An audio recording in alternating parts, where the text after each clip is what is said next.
So I've nearly finished the weaving here now on this structure, and as usual I'd like to finish with a row of pairing, going back to the two weavers that twist around each other, and it gets very difficult to weave when you're going under your hoop.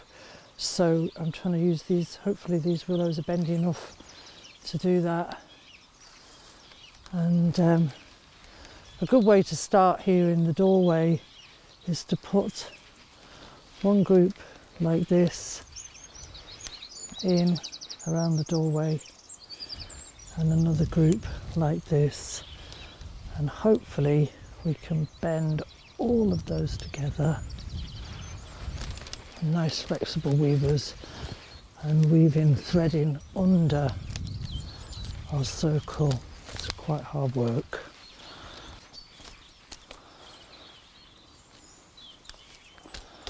I'm going to start another set on the other side.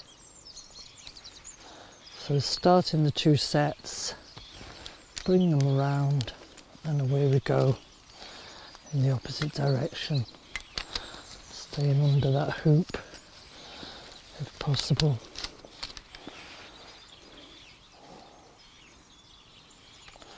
Sometimes it's good to go all the way through to the inside and then all the way out like this.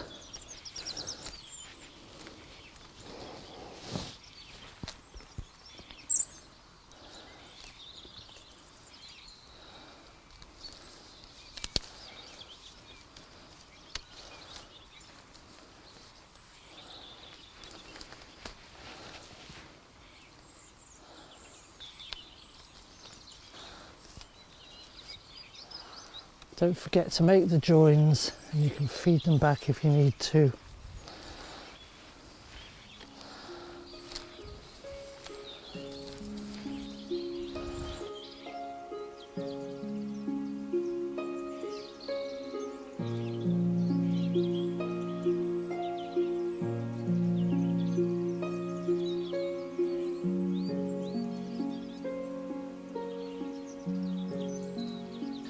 Okay, so that's the basic weaving is finished on this now, and you could just weave the whole thing up to the top and not have the circles, or continue weaving, but I want to show you some different techniques. So the next thing I'm going to do is I'm going to attach the circles more strongly to these uprights and get my uprights in proper order, and I'm going to actually use a willow stick to do that. So I've got some nice, hopefully flexible ones here. The willow I'm using at the moment is still a little bit fresh, and if it had another couple of weeks of drying out it would actually be more flexible. So this is a bit fresh, but we'll see how it goes.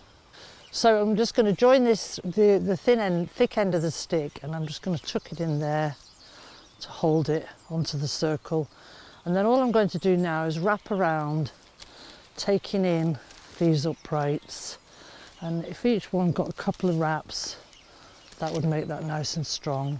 Then I can move on to the next one and do the same thing again. And that really ties the stick, the upright stick, firmly to these circles. And the important thing is that you finish off the ends of these sticks well by threading them in and tucking them away wherever you can. Difficult to do with gloves on. Get that down in that gap there.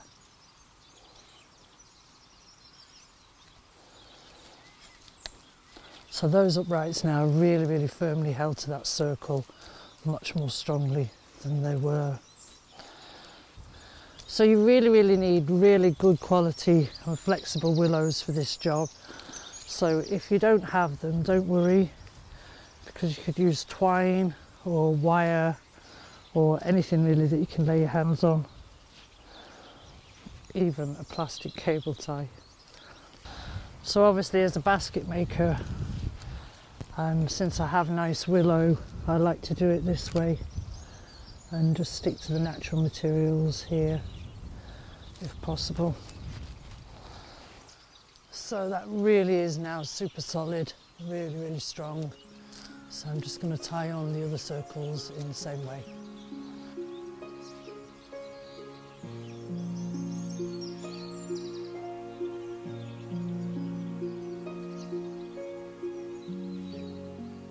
So here at the top, I'm not going to leave all these like this, but there isn't really room. I won't be tying every single one of these sticks to this circle. I'll be taking them in bunches and tying them together that way. It's the same way, joining in my weavers, wrapping around and taking these as they come. Sometimes 2 or 3 at a time in each tie. So one way of finishing off this top is to see if any of these more flexible ones are going to bend in and weave down around that circle, and I wouldn't expect them all to do it, but some of them might, and that'll really make a really super strong top on the structure. So I'm just bending in some of these hazels. Oops, here's a big willow. This is nice and flexible, and again, not really worrying too much about the pattern, just taking him wherever he feels he's going to weave without putting him under too much strain.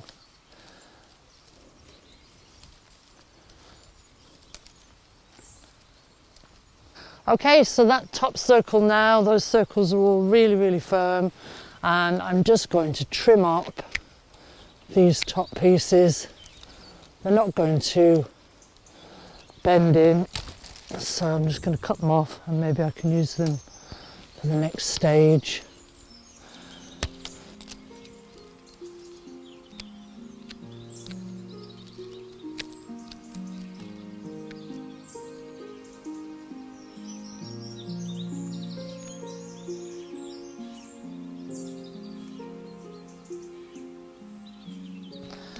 So this structure here, I've been doing this random weave on the surface. There's loads and loads of ways that you can finish these and loads of ways of building them. I'm just trying to show a few different techniques that you can use.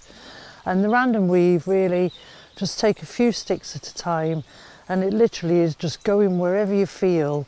And as long as you go in and out of a few elements, and I always look for where there's the biggest gap, and then weave, and you can pull back the stick and then weave away the opposite end however you feel. And you could keep going with this till you've made a really solid and dense surface, but it does use a huge amount of material, and it's not really necessary. This structure is really strong now already. One way to start is to shove the weavers down into that top row of your weaving from before, and weave those ends away however you can. Okay, so I'm not going to do any more weaving on that. Really, in terms of structural strength, this is plenty strong enough.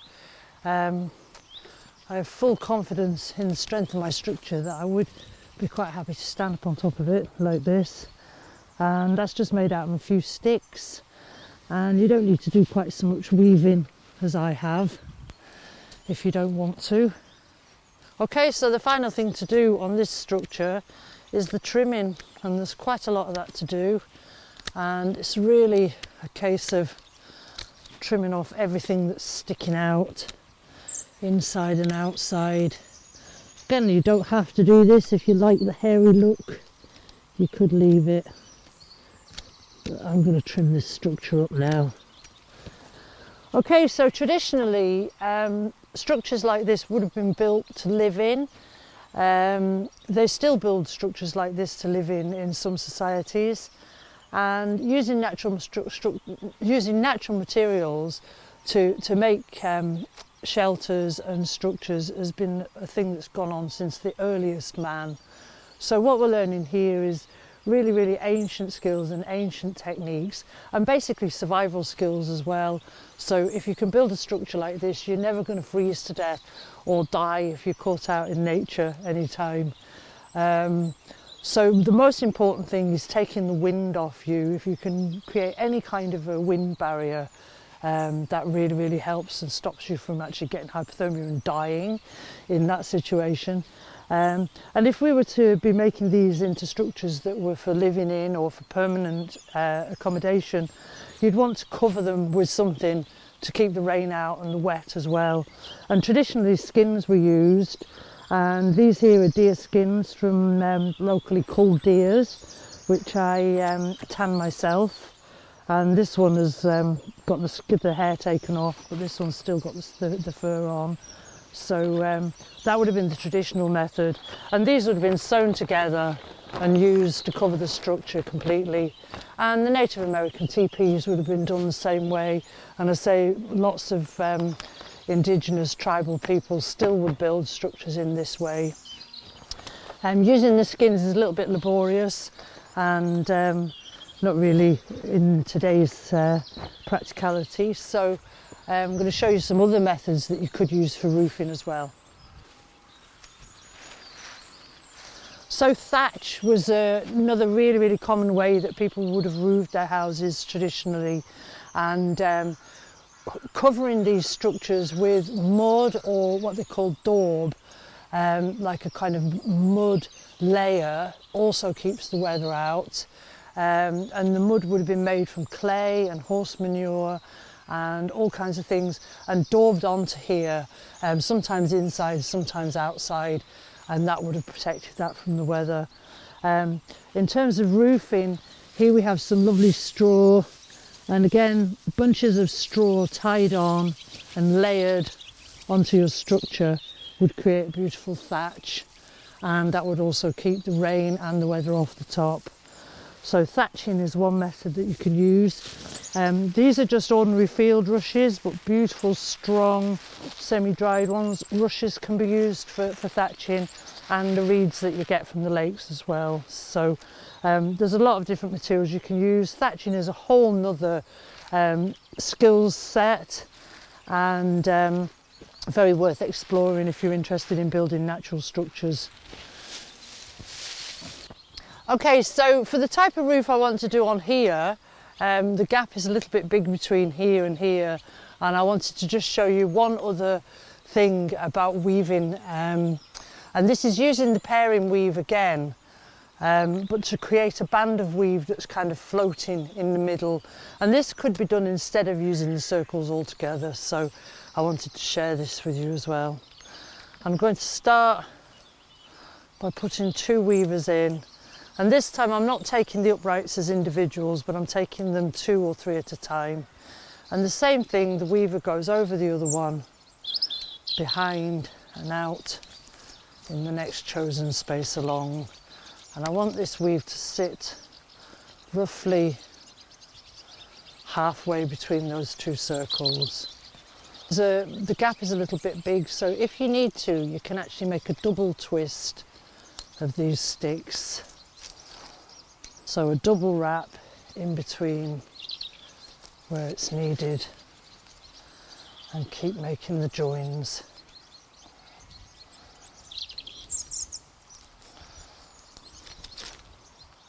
Okay, so just one band of weave like that is good in there, and it's just gives me another layer to work into for building the roof here. So another material that you can use is just fabric, and in the modern times this is probably the easiest thing to use. You could use a plastic sheet, you could use an old tent, you can really use anything to cover your structure if you want to make it waterproof. This is a nice piece of thickish cotton, a sheet would do, and I'm going to throw it over, and that will cover most of that top and keep out the rain and make this into a structure you really could spend the night in if you wanted to. So to tie this on, I'm just going to use some of this natural string, this sisal string, which is really easy to pull tight. If you take a bunch like this in your hand, make a loop around and then bring the 2 ends through. It's called a lark's head knot, and you can pull that really tight, And what I do then is I split the two elements and I go round there a couple of times and tie that again. That gives me two good ends and a little loop, and I'm just going to tuck into the weave here.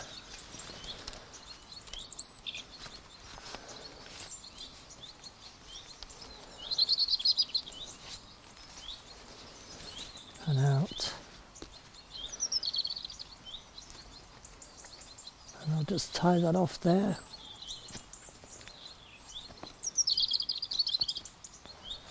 So I'm going to go round and do a bit more tying and cutting and see if we can make this fit.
Holds it nicely around the shape of the door.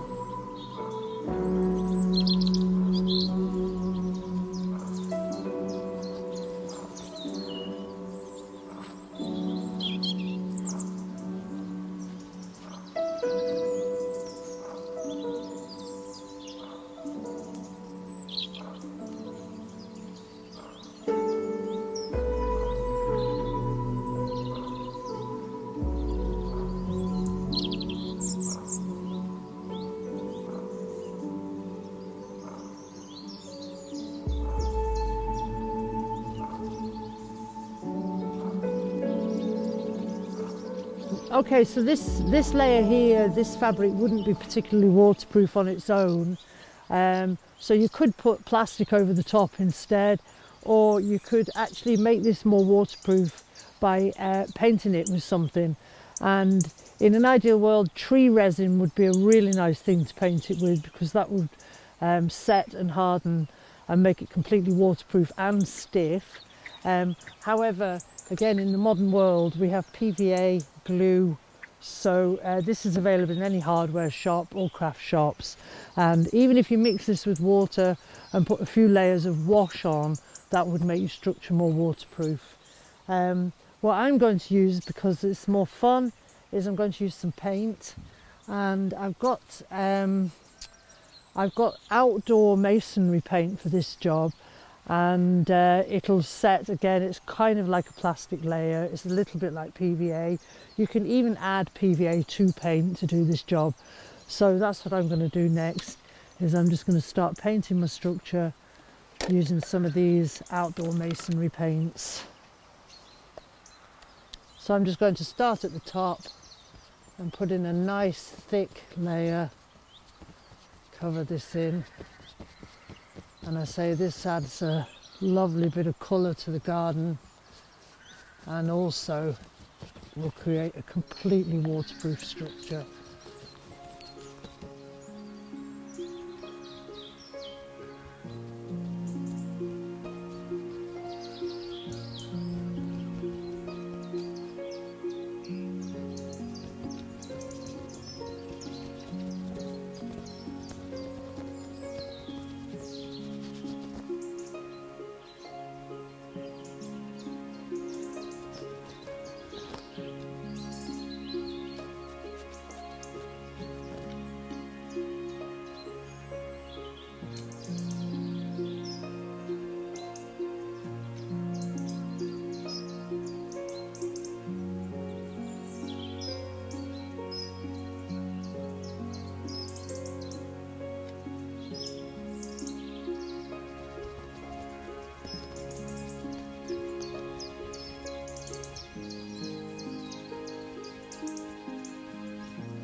So you can just have fun with the paint and come up with any kind of a design that you want. I'm really just using up odds and ends of paint here. I say it's masonry paint, so it's quite thick, and it just is lovely to just play and do whatever you feel. So there you are. I just used some lovely bright fiery colours there, and my design is sort of loosely inspired by a flower or by a fire, it doesn't matter. So when this dries, that will make a really good waterproof layer on the top of that structure. And like that, all these materials easily available, easily got locally or at home, and there you go, beautiful structure.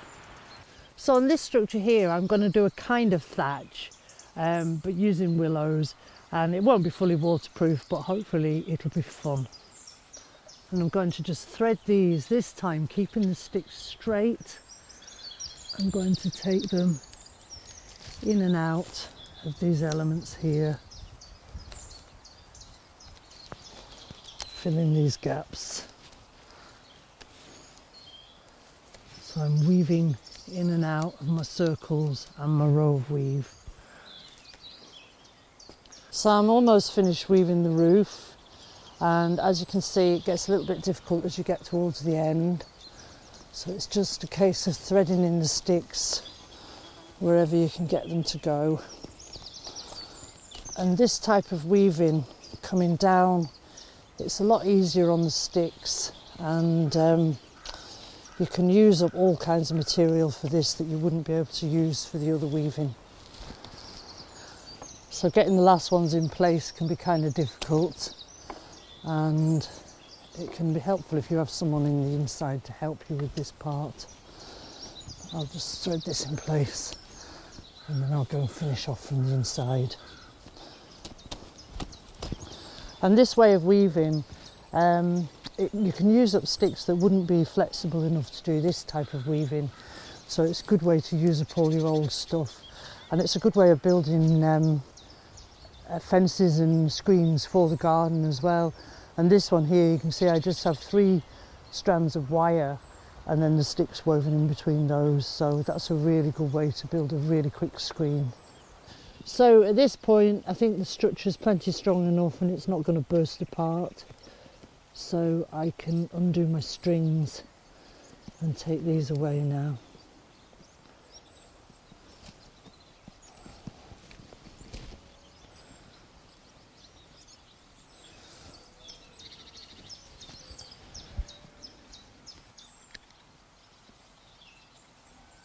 So I could just do a little bit of trimming on the top here, but as you can see, I used a lot of sticks that I used for weaving here. I have the catkins still on, and with a bit of luck they'll still burst into flower and give some pollen for the bees even while they're on the structure. So I won't cut too much, but I'll take away a little bit of this because we don't want the structure to be top heavy.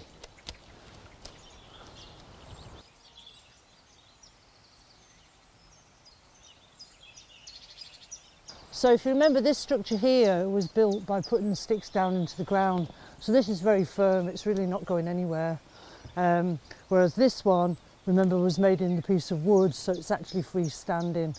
I cut the bottom sticks earlier because it made it a bit lower to actually work on. So now this is just sitting on the ground, and it's strong and it's not going to blow over easily, but it could. So I'm going to show you how to anchor it. But first I'm going to actually move it into position here and put it beside the other one. One of the good things about willow structures is they are relatively light, and I can actually move it. So the trouble is, this could still move about, and especially if children were playing in it. So I'm going to show you just one simple way of anchoring this a little bit firmer.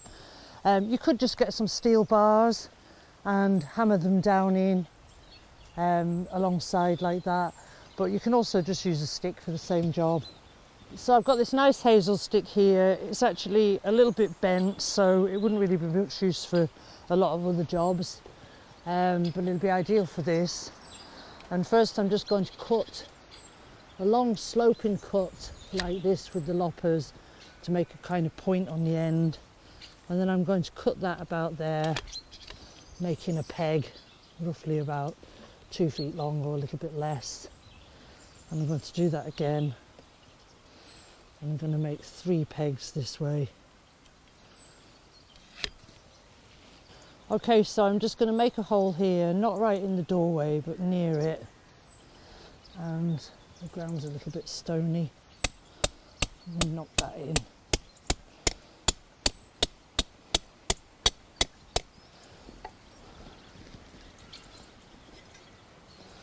Then I'm going to take one of my hazel sticks and just hammer him in.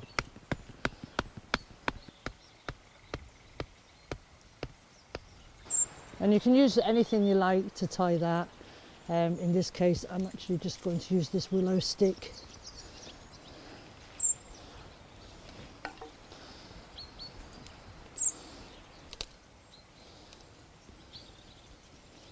You could use wire, you could use twine, or you could use one of the dreaded plastic tie wraps for this job.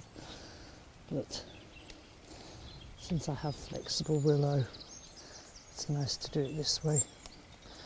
And also I can weave away the stick into itself to finish the job.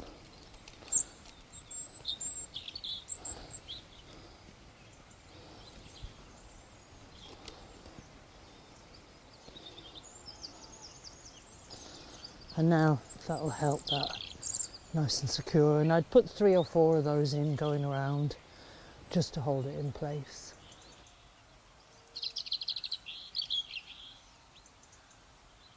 Okay, so that's nice and firm now.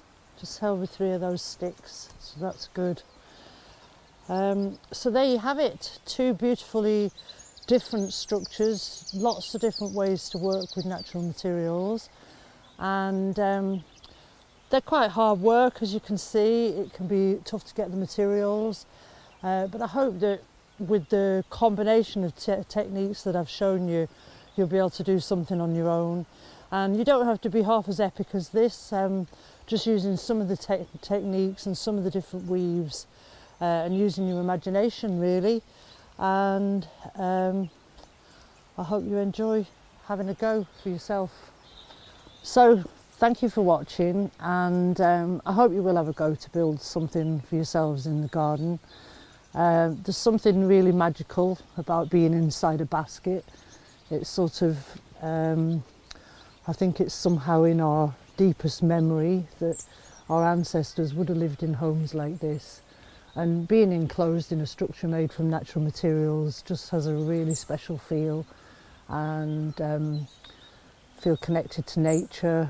And like that, it's a great place to just come and be and hang out with your dogs, and maybe you know, just get in touch with nature and relax and create really a sacred space for yourself. And I think that's really, really important now during these troubled times, that we take care of ourselves and that we nurture ourselves.